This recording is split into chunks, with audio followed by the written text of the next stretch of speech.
Fala pessoal, bem-vindos a mais um Geografando, o canal onde nos utilizamos da geografia para compreender o mundo. Hoje trago para vocês um lançamento, uma novidade, lançamento especial aí pela editora Atena, Ensaios para uma Geopolítica Crítica. Pessoal, esse daqui é o meu segundo livro.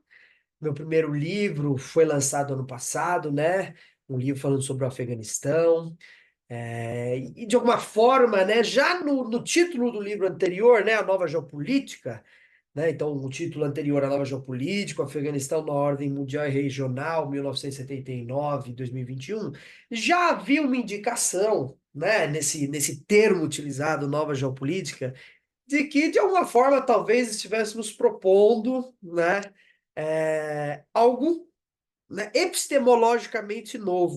Na verdade, o título ele pode gerar uma certa ambiguidade. Há quem, ao ver o livro, né, suponha que ali eu esteja falando de uma nova situação geopolítica do mundo, e há aqueles que tentam captar no sentido mais epistemológico, no sentido da teoria da ciência, dos nossos pressupostos teóricos, metodológicos. Na verdade, é mais nesse segundo sentido. E no meu primeiro livro, o último capítulo da terceira parte do livro, eu fiz um capítulo muito pequenininho, né, só para tentar esclarecer o que era essa nova geopolítica, que eu queria que de alguma forma aparecesse de uma maneira um pouco em suspensão ao longo do livro, né, que o leitor de alguma forma ao ler o livro tentasse captando esse sentido dessa nova geopolítica que eu vinha propondo como uma nova orientação de pensamento. Então, lá no final, eu tentei esclarecer um pouco melhor para que não houvessem dúvidas de que o título ele estava falando exatamente sobre uma geopolítica que vai ser pensada segundo uma maneira diferente. Ou seja, não estou falando ali de uma nova geopolítica que vem se conformando no mundo, mas de uma nova geopolítica como um novo campo da ciência, uma geopolítica renovada, pensada num novo sentido. Visto que eu utilizei uma série de pressupostos nesse primeiro livro, sem de fato esclarecer uma série de princípios metodológicos, teóricos, eu pensei que esse livro aqui seria uma solução. Então, esse livro, ele pode ser visto como um apêndice teórico para se pensar as questões, né, que envolvem a minha maneira de analisar a geopolítica. Uma série dessas questões eu já busquei trabalhar nesse primeiro livro e não é preciso ler o primeiro livro para que se compreenda esse. Isso daqui veio mais de uma necessidade de dizer, olha, caramba, esse primeiro livro que eu escrevi, apesar de ele já trazer um momento ou em outro essa perspectiva do que é essa nova geopolítica, ele de fato ele não trabalha com profundidade esses pressupostos. Então, esse livro, né, Ensaios para uma Geopolítica Crítica, é um livro de teoria e método, né? É um livro onde eu estou buscando entender uma série de questões que envolvem a geopolítica. Na verdade, né, eu destacaria aí algumas questões básicas nessa compreensão de mundo. Então, alguns eixos norteadores para compreender essa nova geopolítica, ou essa geopolítica crítica que eu venho propondo. Primeiro, como eu já disse, é epistemologia. E isso vem do fato de que eu compreendo, seguindo inclusive as críticas que estão lá na dialética negativa do Adorno e de uma série de outros filósofos, que novos contextos necessitam de novas linguagens, né? E a epistemologia, uma crise epistemológica se impõe no nosso horizonte hoje.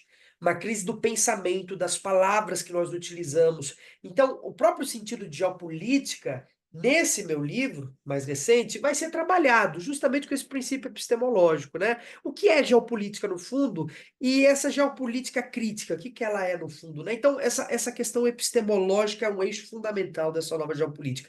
Ela trabalha do ponto de vista epistemológico, buscando compreender os conceitos no seu movimento. Quer dizer, a geopolítica dada historicamente, mas que fenômeno é esse? Ou que área da ciência é essa? Ou que ideologia é essa? Daí vem o próprio sentido de crítica, o que nos leva já ao segundo ponto. Outro eixo norteador fundamental é a teoria crítica, né? E aqui, como a gente pensou a teoria crítica no livro? A teoria crítica, ela foi pensada segundo principalmente três grandes vertentes: Kant, Marx e Marcuse, né? São três autores aí que trazem, do ponto de vista crítico, né, dessa filosofia crítica, uma análise sobre o que seria, na verdade, essa filosofia crítica. né? A geopolítica crítica ela está fundamentalmente relacionada com a filosofia crítica. Então, no sentido kantiano, qual que é a ideia? É buscar os limites da minha apreensão do mundo e dos conceitos que eu utilizo. Do ponto de vista marxista, é a crítica do trabalho, né? A crítica do trabalho realizado em sociedade, a crítica das formas de dominação capitalistas. E no sentido do Marcuse, né, é uma teoria engajada principalmente com a felicidade e com as possibilidades concretas de transformar o mundo. A partir desses eixos norteadores, todos que serão utilizados na análise desse livro, eu trago outros pensadores dessas escolas críticas, né? Adorno, Horkheimer, inclusive pensadores mais contemporâneos, aí, Byung-Chul Han, por exemplo, é um autor muito utilizado ao longo do livro, né? Então, epistemologia seria o primeiro eixo, teoria crítica, um segundo eixo. O terceiro eixo, já relacionando ele um pouco com a teoria crítica, é a psicanálise. Então, a geopolítica ela vem trabalhando com a psicologia, mas não com a psicanálise, né? A geopolítica clássica. Ela trabalha com a psicologia, mas não com a psicanálise. A ideia é o quê? Que a gente consiga trazer a psicanálise para a geopolítica, nessa vertente crítica. Na verdade, a psicanálise já é amplamente utilizada pelas vertentes críticas desde um longo período. Na geografia, ela já não aparece, né? A geografia não costuma trabalhar com a psicologia, né? Ou com a psicanálise. Essas aparecem de maneira muito periférica no pensamento geográfico. A geopolítica já trabalha, né? A geopolítica, ela realmente ela faz questão, né, do ponto de vista psicológico, de fazer uma abordagem, né, na sua forma clássica. Na sua forma crítica, a gente entende que a psicanálise é uma vertente crítica da psicologia, que, portanto, ela é mais adequada ao projeto de uma geopolítica crítica. Então, já três eixos aí, né? A teoria crítica, a epistemologia, a psicanálise. Um quarto eixo é a geopolítica clássica, né? Ou seja, ao invés de nós nos destituirmos de todos esses pensadores, né, simplesmente jogar todo mundo fora e falar, vamos criar algo do zero, não. Nós buscamos olhar para o passado, esses pensadores, e de alguma forma reapropriar seus conceitos no movimento da realidade, né? Conceito de território, conceito de espaço, conceito de lugar, qual é esse movimento, como eles surgem, como eles vão ser trabalhados ao longo do tempo e como hoje seria uma maneira interessante de trabalhá-los numa perspectiva crítica. Então, esse livro também traz, de alguma forma, essa análise, né, de alguns conceitos e como a gente pode dotar eles de uma capacidade crítica, de uma interpretação crítica. Por fim, né, e isso daqui é uma novidade, porque na primeira publicação não havia considerado, mas a ontologia que aparece como fundamental como o ser, né, a ideia de que o ser não é o espaço é categoria, o ser é o homem, certo?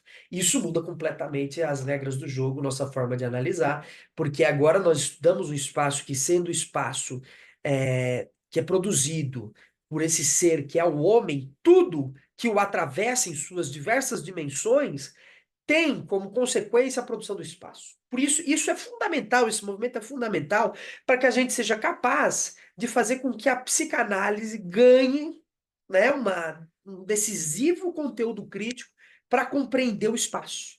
Para a gente compreender como a psicanálise pode explicar movimentos de produção de um espaço cujo produtor, o ser, é o homem.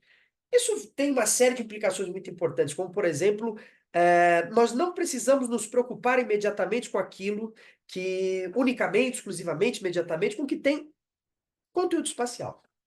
Nós podemos começar por um outro caminho, como, por exemplo, a psicanálise, que a princípio não apresenta nenhum conteúdo espacial, entendendo que ela constitui o ser ontológico que é o homem, e a partir disso nós podemos entender o espaço como resultado da relação dessa interação desse ser com o seu meio, com a categoria de espaço. Isso muda completamente, né, a nossa interpretação. Então, são esses cinco eixos, né? Epistemologia, a gente teria também a teoria crítica, a geopolítica clássica, a psicanálise e a ontologia. Né? Já surge aí talvez um certo conflito entre ontologia e epistemologia.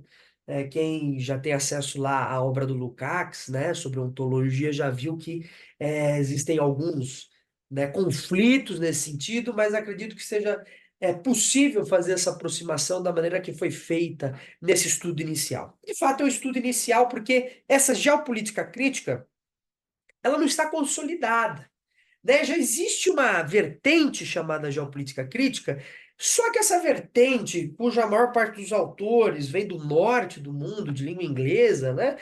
Não é exatamente essa geopolítica crítica que veio propondo, né? Com esse conteúdo que, inegavelmente, diz respeito ao mundo subdesenvolvido. Né? Isso daqui é uma geopolítica crítica feita a partir do mundo subdesenvolvido, a partir da nossa realidade de periferia, e que trilha caminhos que até então não vêm sendo explorados. Psicanálise, teorias críticas mais recentes, autores críticos como Byung-Chul Han, Adorno, né, que tem poucas análises na geografia, que trazem esse conteúdo para aprofundar a nossa discussão em geografia.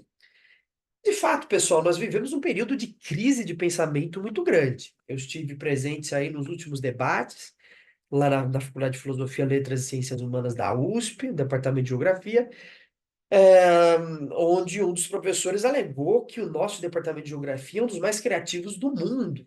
E aquilo me deixou pasmo, né? Eu falei, mas como é possível, né? O mais interessante é que essa fala foi dita por um, numa sala, né, que tinha ali 6, 7 alunos acompanhando a discussão, né? Quer dizer, é tão criativo, né, que não consegue nem arrastar os próprios alunos do departamento, é uma coisa complicada.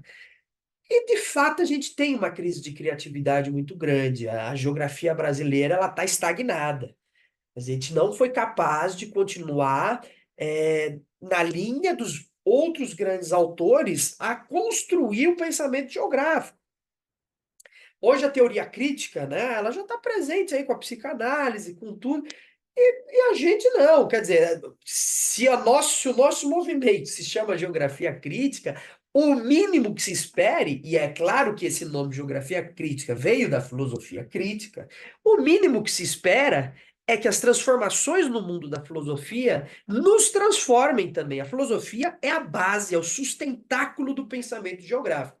Não tem como escapar, é a filosofia.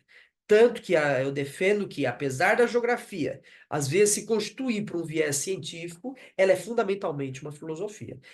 E isso daí é tão óbvio que eu não vejo nem como a gente poder discutir o contrário, né? Se a gente pegar a origem do fundamento, dos fundamentos do pensamento geográfico, se a gente retornar lá para essas origens, por exemplo, para falar de geografia política no Ratzel, com a antropogeografia, é claro que o Ratzel está muito influenciado pela antropologia do Kant, pela geografia do Kant, pela ideia hegeliana de razão no Estado, né? O Estado é um organismo vivo, né? O Ratzel vai conceber assim, um organismo vivo, é orgânico, ele mantém a relação com o solo.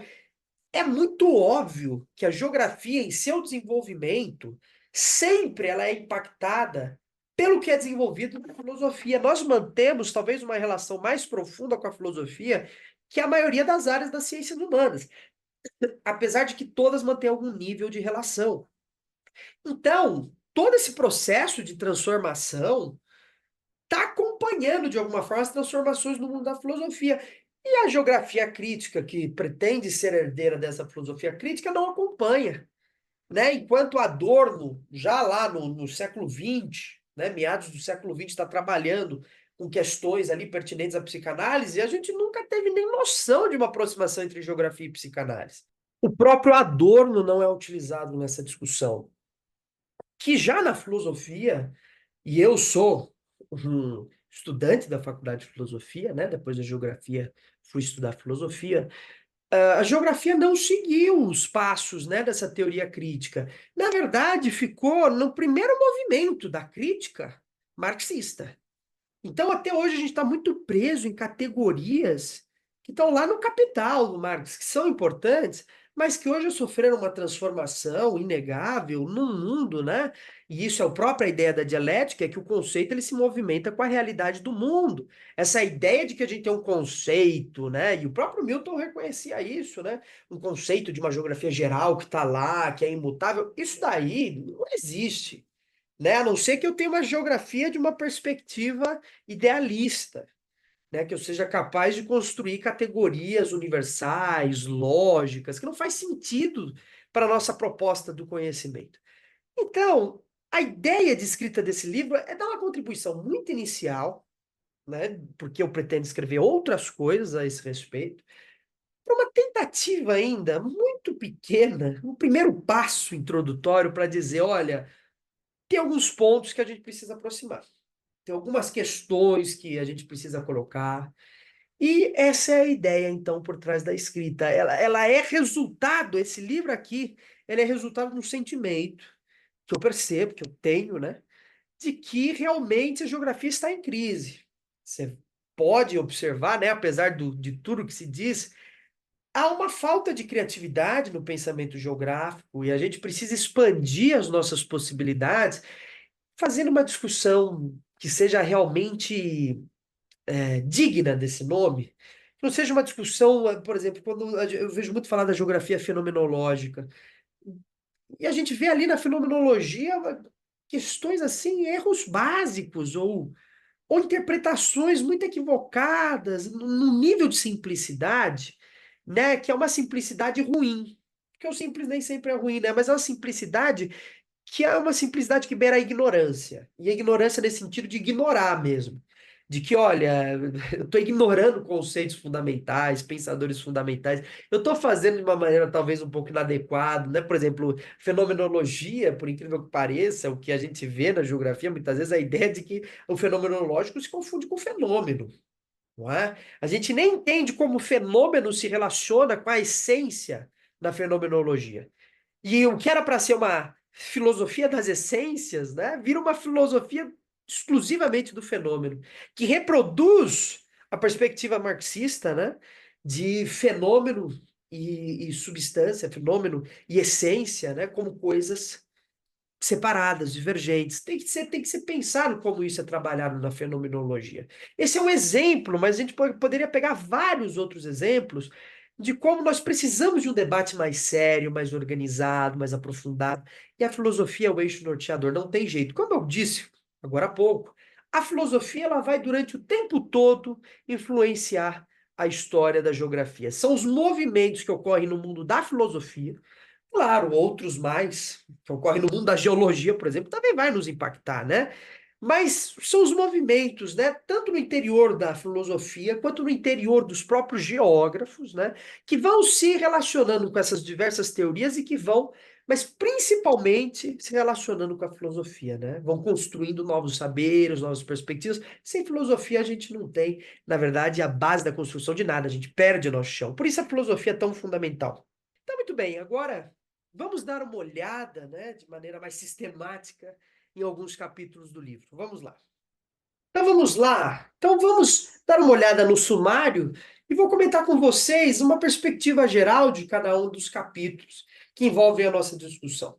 Então lá no capítulo 1, que eu chamei para os que negam o mundo, na verdade eu faço mais uma discussão sobre esse embate, né, sobre o embate de ideias, sobre como a perspectiva desse livro, na verdade, foi construída como uma maneira de convite àqueles que negam a realidade tal como ela é. Como espécie de, olha, até um pouco no sentido de uma terapia. Então, eu faço muito aqui uma observação a partir da própria psicanálise. Desse ponto de vista, né, a possibilidade de enxergar o mundo tal como ele é uma perspectiva sofrida, né? O processo da terapia, desse desenvolvimento pela psicanálise do indivíduo que vai ali e que busca, de alguma forma, conhecer aquilo que está completamente escondido dentro de si, é um processo sofrido. É um processo que muitas vezes as pessoas partem, né? A negação, a resistência é um mecanismo fundamental da sessão psicanalítica. As pessoas negam o tempo inteiro aquilo que já apareceu muitas vezes como óbvio para o psicanalista, para o analista. Então, essa ideia desse livro é se defrontar com isso, é um convite para aqueles que pensam de diferentes formas, para que se sujeitem a uma leitura por esse viés, né, da terapia, né? Vamos sentar, vamos ler e vamos ver qual a contribuição. E claro, ninguém é obrigado a concordar, mas que seja um processo, né, de sofrimento mesmo, de falar, olha, eu vou me retirar um pouco da minha perspectiva, da minha visão, para enxergar essa outra visão. Já nesse primeiro capítulo, eu começo a desenvolver um pouco do conceito de poder, que será um conceito fundamental. Na verdade, o conceito de poder ele é estratégico nesse meu livro. Ele vai ser trabalhado do primeiro ao último capítulo. Em cada capítulo, eu vou acrescentando possibilidades para esse conceito. Esse capítulo, na verdade, ele surgiu um pouco, muito relacionado a uma discussão que eu vinha tendo comigo mesmo e com os meus colegas, né, de como o conflito Israel-Palestina tinha essa perspectiva, né, de negação do mundo. Né? As pessoas que viam o decorrer desse conflito acabavam, muitas vezes, assumindo um lado completamente equivocado de um mundo construído, inventado, né, numa realidade paralela. E não conseguiam perceber o óbvio que estava ali na frente, né? Quer dizer, 30 mil palestinos mortos em relação a mil e não sei quantos israelenses. Não percebiam a dimensão do extermínio.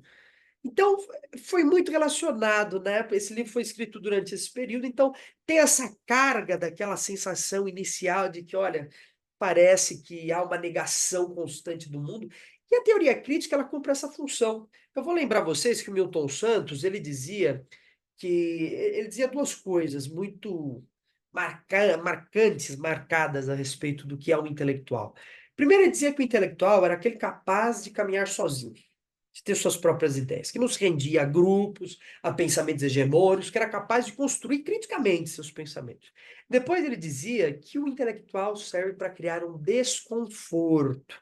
É meio nesse espírito que está esse primeiro capítulo. Esse desconforto, ele é fundamental para a teoria crítica. Até porque, uma questão muito importante, eu não acredito em debate. Não acredito.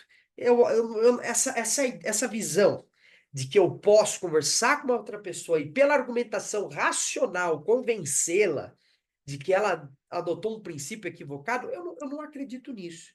Eu vou mais um pouco ali pelo que o Safatli vem desenvolvendo, da questão dos afetos. Eu acho que o importante de uma conversa são os sentimentos que são produzidos, a angústia, o desamparo, uma perda do chão, né? De, não, pô, mas eu não entendi exatamente o que ele quis dizer, né? Acho que isso movimenta, aí sim a gente tem o movimento do pensamento, porque essa ideia de que o debate ele pode gerar novas perspectivas, até gera, né, mudanças pequenas muitas vezes no nosso pensamento, mas fundamentalmente ele não é capaz de fazer isso sem estar associado a esses afetos, né, a esses afetos que surgem a partir do debate.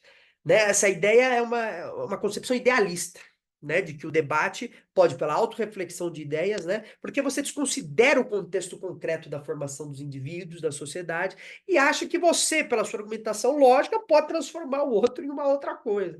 Então, não acredito nisso. É mais ou menos o conjunto dessas coisas aqui que constitui esse capítulo 1. Capítulo 2.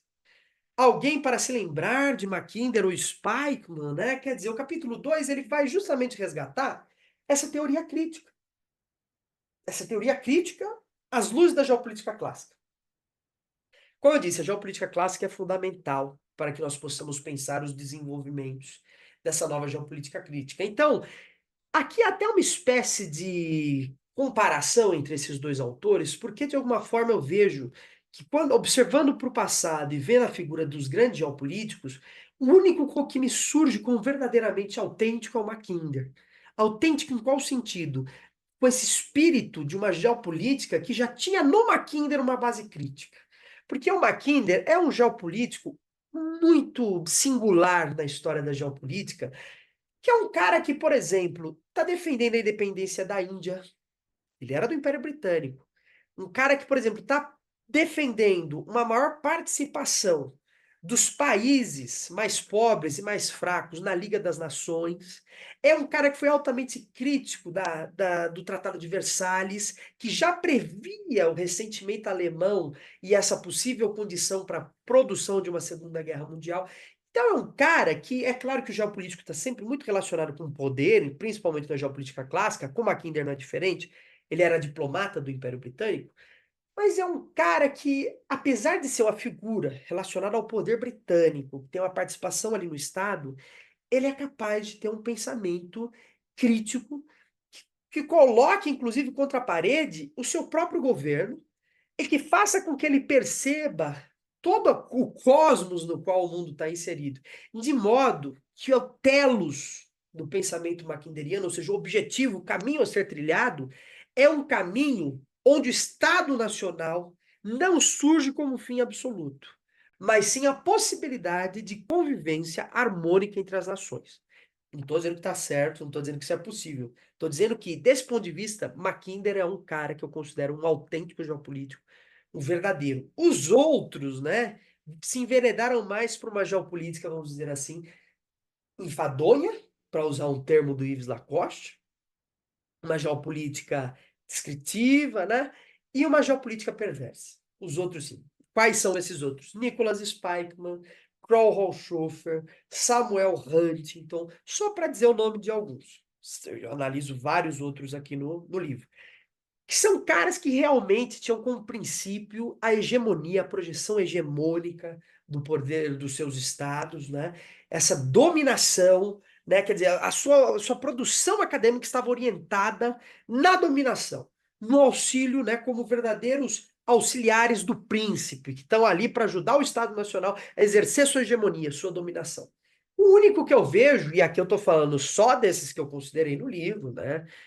Existem outros geopolíticos a serem considerados, mas desses clássicos, onde há mais possibilidade de produção de um pensamento crítico, é o Halford Mackinder. É inegável. Capítulo 3, o fio da geopolítica. Esse capítulo 3 ele foi meio construído como uma espécie de, vamos dizer assim, de forma metafórica, né? Porque aqui eu vou construir um pouco essa ideia de que o território é esse fio da geopolítica que vai costurando fronteiras do mapa. Então, ele foi um pouco mais, eu dei um viés mais, vamos dizer assim, literário a esse capítulo, né? Eu fiz uma série de termos de comparação, e aí as possibilidades foram muito grandes, eu gostei muito do resultado desse capítulo. Então, eu busquei repensar as luzes de uma teoria crítica, de uma teoria do poder, repensar os conceitos. Por exemplo, conceito de lugar, que sempre foi visto a partir de uma horizontalidade, a partir de uma relação de vizinhança, portanto, com viés positivo, e aqui é muito importante, porque eu vou analisar o poder de um ponto de vista positivo e negativo, e aí, positivo e negativo, a gente não quer dizer, como classicamente, talvez no senso comum a gente entenderia, né? A forma positiva do poder seria essa forma de poder pela identidade. E a forma negativa do poder é esse poder que se exerce por uma alteridade, né? Então, essa ideia, né, de que o lugar seria essa parcela do espaço marcado pelas relações de horizontalidade, de vizinhança, muitas vezes faziam com que o poder desaparecesse, a noção de poder. Mas há uma noção de poder positivo ali que eu vou analisar, segundo o Byung-Chul Han, o modo como ele relaciona o Hegel com o poder, a capacidade de digerir o outro, né? Mas de um modo mais simples, o lugar, então, seria justamente caracterizado pelas forças centrípetas, né? É a capacidade de incorporar o outro, né, nessa relação de identidade. Então, é uma maneira diferente de entender o que é o lugar, porque geralmente na geografia a gente vai pensar o lugar como algo desligado, até como uma forma de resistência, né? Ou a gente pensa o lugar nessa questão da guerra dos lugares, né? Da competição. Ela faz mais sentido para a gente pensar aqui o modo como um lugar busca aglutinar o outro, né? A partir dessas forças centrípetas, e como isso é uma forma de poder sofisticada, que é uma forma positiva do poder, né? De fazer com que, pela identidade, eu consiga agregar o outro. Então, é uma maneira diferente, né? E isso daí eu vou proceder com outras análises, me aprofundando mas trazendo outros conceitos para relacionar com a noção de lugar. Vou pensar a noção de região, a noção de território, a noção de territorialidade. E a noção de espaço geográfico, né? Já começa a ser um pouco desenhada aqui. Nesse capítulo eu já faço relações dessas categorias da geografia com a matemática euclidiana, por exemplo, como o lugar, ele se aproxima muito da noção de ponto no Euclides, né? Lá nos elementos do Euclides, o Euclides definiu o ponto com aquilo do qual nada é parte, né? Então há uma noção de poder aqui marcada por uma negatividade, né? Que constitui essa identidade. Né? Quer dizer, nada é parte. Negatividade, nesse caso, em qual sentido, né? Eu defino pela negação. Eu não afirmo o que é. Eu afirmo que não é o ponto, né? É aquilo do qual nada é parte. O lugar é mais ou menos isso porque ele se constitui pela força centrípeta, ele faz com que nada seja parte, com que tudo no interior dessa noção de lugar seja entendido por identidade com aquele lugar. E aí, é claro, depois eu vou pensar a noção de linha, noção de espaço, pela matemática euclidiana, e fazendo paralelos. Foi mais uma tentativa de, com algumas metáforas, uma perspectiva literária e filosófica, claro, são vários autores da filosofia que vão sendo convocados, como Byung-Chul Han, o Euclides, para tentar construir um pouco essa noção. Então, capítulo 3, o fio da geopolítica. Capítulo 4, a escala como método fundamental da geografia, foi uma tentativa de fazer uma aproximação entre a lógica e a geografia. E, claro, de também incluir a escala como esse método, como diz o capítulo, é fundamental. A escala, nesse sentido, ela nos revela, né, parcelas de um determinado espaço geográfico, e é importante perceber como o fenômeno se transforma. E esse foi o exercício de lógica. Mostrar como, dada uma determinada escala, o fenômeno se transforma. Um fenômeno que pode ter uma origem, dois fenômenos distintos que podem ter uma origem comum e que, portanto, seria a princípio o mesmo fenômeno, são entendidos como fenômenos diferentes a partir da escala. E aí, é claro, eu vou utilizar o conceito de guerra híbrida como exemplo. Né, de como numa perspectiva local ele vai se apresentar dessa forma, numa perspectiva urbana é dessa forma, né, numa perspectiva regional ele se apresenta dessa forma, numa perspectiva internacional dessa forma, mostrando que a reconstituição da totalidade do fenômeno na geografia, ela se dá para uma perspectiva multiescalar. Que se eu me rendo a uma única análise de escala, uma análise uniscalar, por uma única escala, eu perco a dimensão geral do fenômeno. É possível, claro, não preciso. Todo o trabalho que eu vou fazer, eu preciso colocar todas as escalas? Não. Mas é importante compreender que, quando eu analiso um fenômeno por uma determinada escala específica, esse fenômeno ele pode se transformar quando avaliado segundo uma outra escala. Então, ali eu faço vários exercícios de lógica, até faço algumas equações para demonstrar, né, relação entre alguns conjuntos lógicos, né? Eu uso a teoria dos conjuntos ali para mostrar como, a princípio de uma maneira mais abstrata, eu vou mostrando como a teoria dos conjuntos ela pode nos mostrar como um fenômeno se transforma a partir da maneira como eu o considero, por exemplo, numa determinada equação, para depois, na sequência, utilizar concretamente elementos da geografia e mostrar, ó, funciona tal com aquele sistema lógico, eu posso aplicar para compreender essas relações entre as diferentes escalas e os diferentes fenômenos, né? Então é mais um exercício um pouco, vamos dizer assim, de lógica, né? De construção de algumas equações, de algumas formas de compreender, né, o pensamento geográfico. Muito bem. Capítulo 5, por onde caminha a geografia crítica? Também foi um capítulo muito legal de se escrever, com muita liberdade, uma reflexão, mais uma reflexão pessoal, né? Como tudo, né? Os autores têm que ter essa perspectiva. Tentando, de alguma forma, avaliar essa crise da geografia, né? Então, ali é uma tentativa de dizer, olha, a crise está... E aí eu vou apresentando sistematicamente algumas questões, né? Preguiça, medo, né? Ou falta de coragem, quer dizer, pô, muitas vezes a gente tem grandes ideias que não são colocadas num livro, porque o autor ele só vai publicar se for uma revolução, o seu pensamento não é bem assim que funciona, né? A gente tem que publicar. Me lembro quando a Marilena Chaui publicou o que é ideologia, que ela foi extremamente repreendida pelo Departamento de Filosofia da USP, porque era um livro de divulgação. Sendo que esse livro formou a maioria dos filósofos brasileiros. Não há um que não tenha lido o que é a ideologia da Marilena Chaui. Então, a gente não pode ficar muito preso nessa perspectiva, essa falta de coragem, do não vou investigar, não vou correr atrás. Então, preguiça, falta de coragem, falta de preparo. Quer dizer, o geógrafo ele tem que ser um generalista, ele não tem como escapar. Ele precisa de conhecimentos de economia, de conhecimentos de filosofia, das ciências sociais, da própria geografia, da história. Não tem como. É esse conjunto que vai permitir ele uma investigação concreta da realidade. Muitas vezes ele não vai caminhar esses outros caminhos, né? Ele vai ficar preso num mundo ali muito concreto, né? Muito imediato, e não se propõe a atravessar o departamento de geografia e na filosofia. É muito interessante, eu fiz algumas reflexões do próprio fato de que eu ia para muitos debates da filosofia, enquanto era estudante da geografia, e eu não encontrava um único geógrafo. Eu via lá nos outros debates cientistas sociais, historiadores, filósofos, até de relações internacionais, mas não via um geógrafo, nunca encontrava um. Eu falava, cadê o pessoal do meu departamento, né?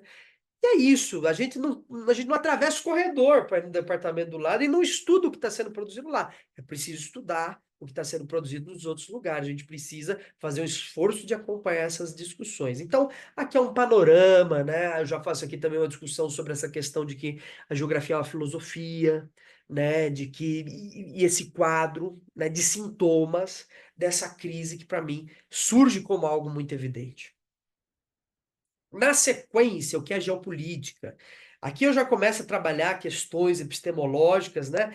E daqui se segue, na verdade, realmente uma série de tentativas de construção dessa noção de geopolítica crítica, né? Pode-se dizer que do capítulo 6 até o capítulo 10 agora, até o final, é pensando o que é geopolítica, se tivesse um eixo central norteador dessa discussão, né? E quais são as suas possibilidades. Então, primeiro é o que é geopolítica. Então, já no que é geopolítica, aqui eu começo a trabalhar mais profundamente a noção de poder, né? Porque eu entendo que a geopolítica ela precisa ter muito firme uma noção do que é o poder. Porque se a gente entender, né, a geografia, como eu vou caracterizar aqui no livro, como uma relação homem e meio, né? Porque eu penso que meio é uma noção mais interessante do que a de natureza. Se nós pensarmos essa relação, a geopolítica se diferenciaria da geografia pela introdução de uma nova categoria, categoria de poder, relação homem, meio e poder. Eu faço toda uma discussão longa, né, sobre, por exemplo, nessa relação homem-meio já não estaria implícita essa relação de poder e não seria, na verdade, a geografia já implicitamente uma forma de geopolítica.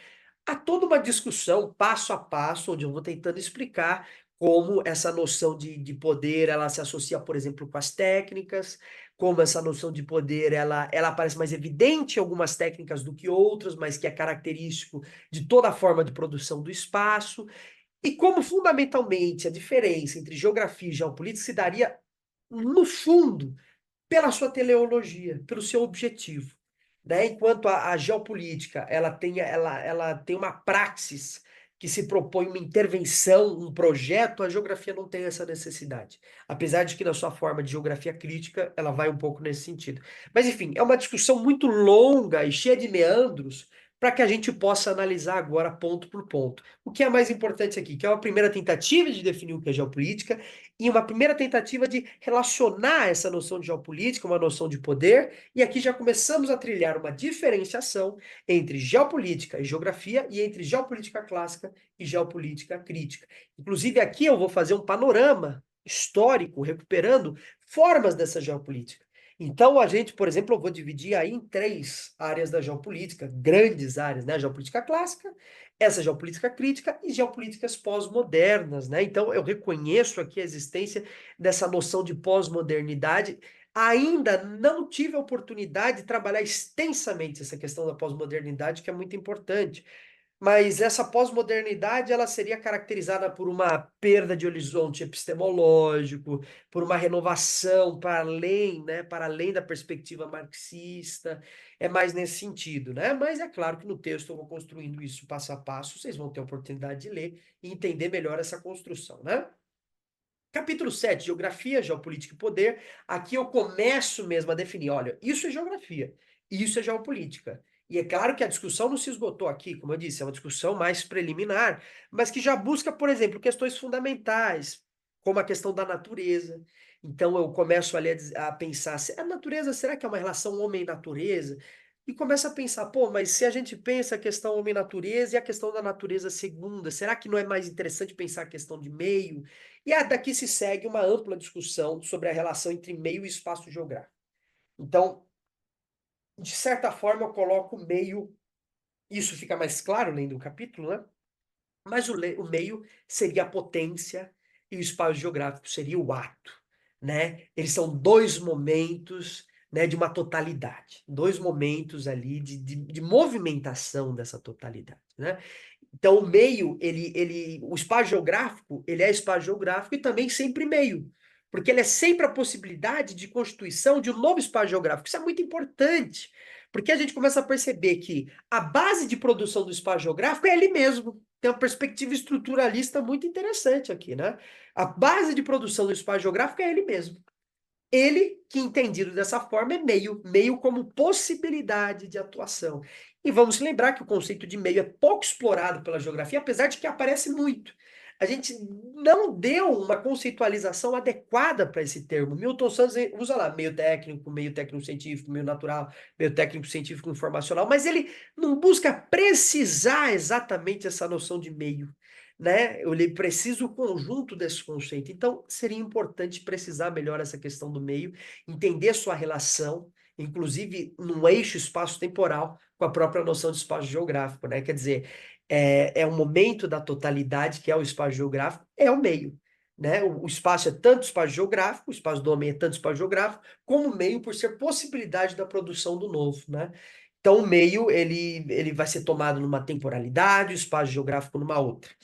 E a geopolítica, né? E aí eu começo a introduzir a questão da técnica, como ela se. E eu vou acrescentando conceitos nessa dimensão, né?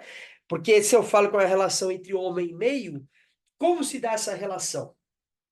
Pelo trabalho, pela técnica, né? Por elementos de poder, e é aí que começa a construção dessa ideia de geopolítica, né? É central, essa centralidade que não necessariamente tem que estar unânime, de forma unânime na geografia, ela vai aparecer de forma unânime nas questões da geopolítica. O poder tem que estar ali inserido, né? Claro, então é um capítulo que busca relacionar as noções de geografia, geopolítica e poder, e como essas coisas se aproximam e quais são os limites entre elas, né? Capítulo 8, Geopolítica e Psicanálise, da biopolítica para a psicopolítica. Aqui eu começo a introduzir, então, a noção de psicanálise, como ela é fundamental para a geopolítica.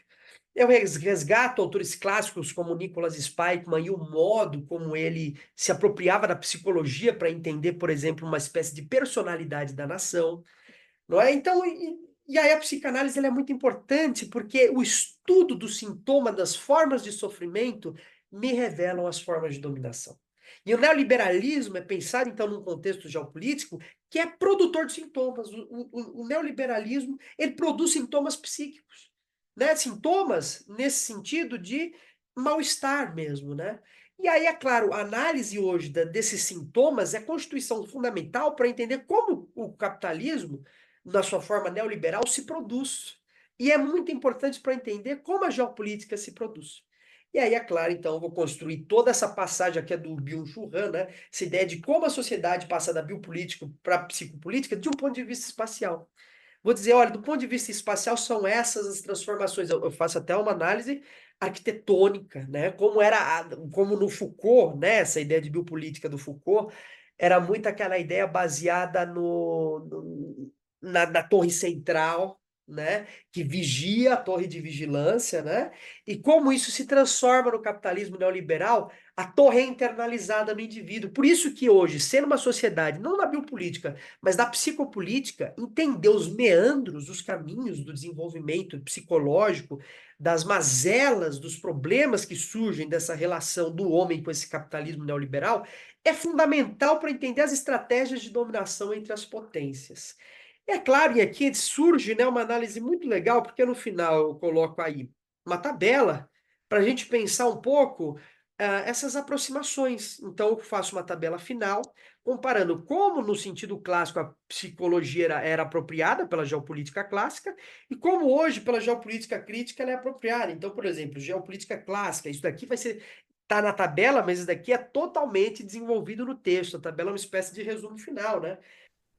Muito bem, capítulo 9, Geopolítica Neoliberal, as Guerras Híbridas. Esse daqui é um ponto importante, porque eu, antes de escrever esse livro, eu estava escrevendo um outro sobre guerras híbridas, e eu notei que eu precisava de muito mais pesquisa. É um livro que ainda está sendo produzido, vou precisar de muito mais leitura, muito mais pesquisa, para que ele chegue no nível que eu desejo. Mas aqui já é uma perspectiva inicial dessa discussão, porque a forma da guerra híbrida é o modo pelo qual o capitalismo neoliberal vem se operacionalizando na fase do capitalismo tardio, da globalização. Né?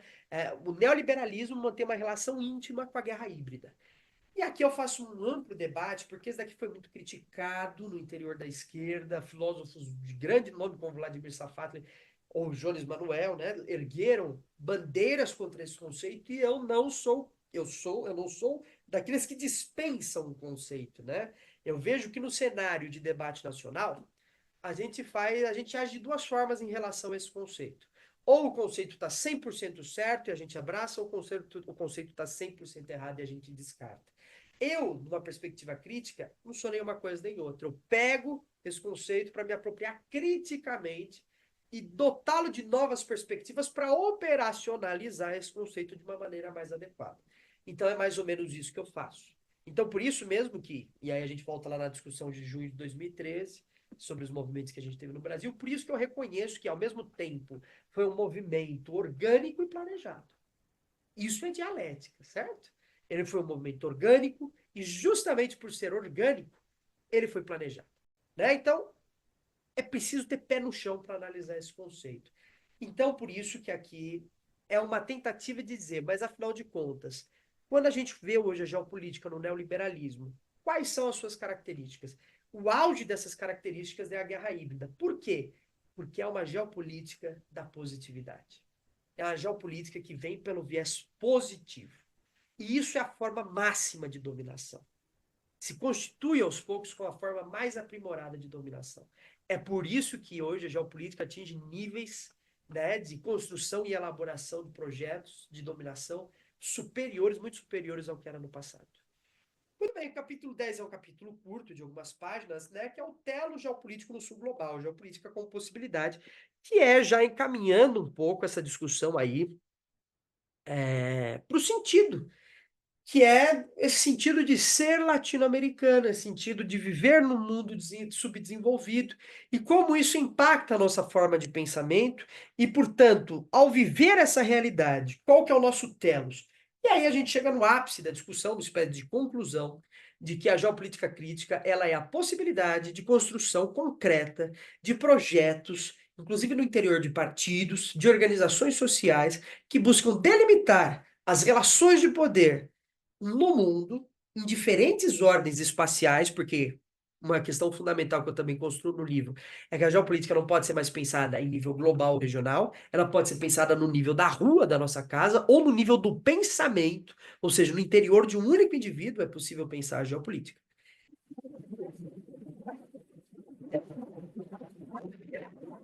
Pensar em todas essas escalas. Uma proposta de produção de projetos concretos, como dizia o Marcuse, transformar o mundo da forma concreta, de acordo com as possibilidades, cuja finalidade é a felicidade e a libertação do homem. Bom, acredito que seja isso, né? É um livro que não é muito extenso, apesar de ser denso. Eu considero que é uma leitura um pouco densa, né? Que traz uma série de referenciais teóricos que é importante, né? Que faz uma discussão, inclusive, mais contemporânea com pensadores que estão vivos escrevendo hoje, é o caso do Byung-Chul Han, e que tem essa perspectiva de uma interdisciplinaridade muito grande, de ir na economia, de ir na filosofia, de ir na psicanálise, né? De se aproximar com os autores mais contemporâneos, e aí sim dotar de um conteúdo crítico, verdadeiramente crítico. É um livro que, apesar de ser denso, ele tem toda a possibilidade do mundo de ser lido. Só talvez exija um pouco mais de calma para apreensão, tantos dos meus acertos, né? Tanto os meus acertos quanto os meus erros, né? Então, uma leitura mais vagarosa permitirá que você consiga diferenciar uma série de questões. Então, a leitura é importante que seja vagarosa, né? Como dizia Lacan, não se deve aprender tão rápido, né? A gente tem que ter o tempo do aprendizado. Não é um livro, vamos dizer assim, difícil. É um livro denso. É preciso tentar, né, tirar dessa densidade todo o conjunto de questões. Justamente eu poderia ter feito um livro muito mais longo, né? Foram 136 páginas. Eu poderia ter escrito um livro mais longo. Meu primeiro livro foram 450 páginas, porque ali eu prezava por uma clarificação muito plena, total, com utilização de exemplos, citações, né? Meu primeiro livro tinha muitas citações, trazia muitos autores, porque eu queria, assim, deixar determinado exatamente o que eu estava dizendo.